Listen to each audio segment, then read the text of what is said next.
بسم الله الرحمن الرحيم.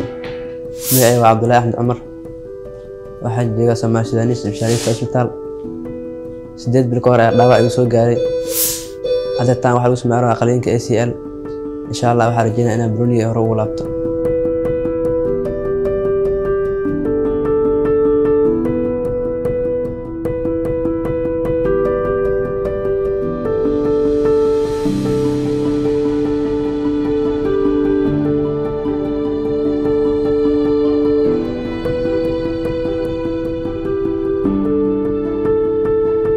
بسم الله الرحمن الرحيم.